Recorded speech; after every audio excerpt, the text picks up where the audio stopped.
Hello বন্ধুরা, এই যে বার্জারের হোম চিল ওটা পুরো পট্টি এটা বাহারে দেওয়া আছে বাইরে বাইরে এই দোতলা বাইরে। ওকে, এটা ওয়াশ করা আছে পুরো বিল্ডিংটাকে।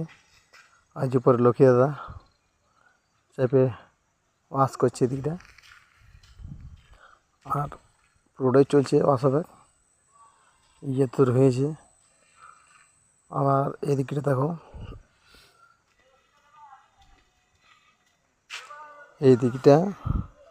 এদিকটা পুরোটা ওয়াশ হয়ে গেছে অলরেডি।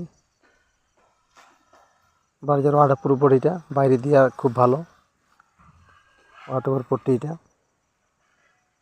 পুরোটাই হবে। উপরতলা পুরো নতুন, নিচতলা একটু পুরোনো আছে, একটু ঘষে ঘষে একটু ওয়াটার পট্টি দিতে হচ্ছে। আর এসে একটু ঘষা চলছে, এটা ভাই চন্দ্র ভাই এটা ঘষছে, ক্লিন করছে একটু পুরোনো বুঝতে একটু।